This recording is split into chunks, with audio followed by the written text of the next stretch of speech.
Merhaba arkadaşlar. Bugün size semizotu salatası yapacağım. Bir demet semizotunu güzelce ayıklıyoruz. Yıkayıp süzüyoruz.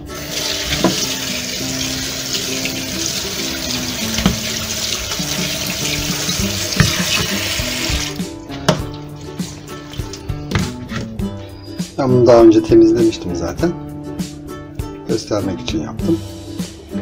Semizotlu yapraklarımızı biraz da sirkeli suda tutarsak hem mikropları kırılır hem de içindeki kumlar falan daha güzel dökülebilir. Hadi başlayalım. Semizotu salatamız için 2 diş sarımsağımızı büyükçe bir kabımızın içine koyuyoruz. Üzerine biraz tuz ekleyip bunu dövüyorum ben. İsterseniz siz rendeleyip ya da keserek de kullanabilirsiniz. Üzerine bir kase kadar yoğurt. Kendi ev yapımı yoğurdumuzu kullanıyoruz. Biraz sulu oluyor ama hazır yoğurtlarla çok daha lezzetli oluyor. Yoğurdumuz biraz sulu olacağı için biraz da süzme yoğurt katıyoruz.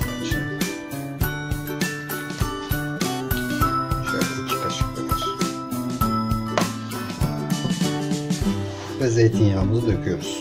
Bu da 2 yemek kaşığı kadar olacak.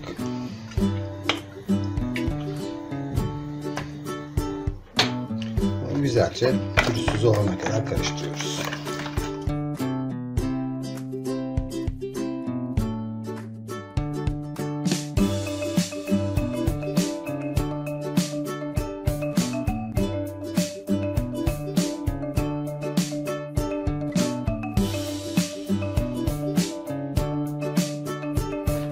Semizotu salatamızın sosu hazır. Kenara alalım. Semizotlarını ben saplarıyla yıkadım. Onun için bunları biraz küçültüyorum.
Üzerine yine biraz zeytinyağı gezdirelim.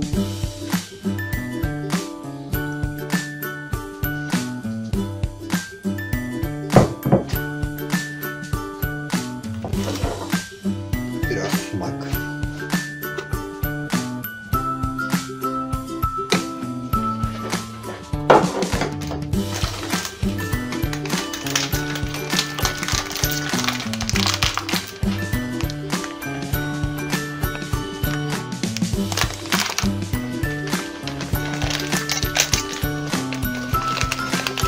Biraz kırmızı toz biber.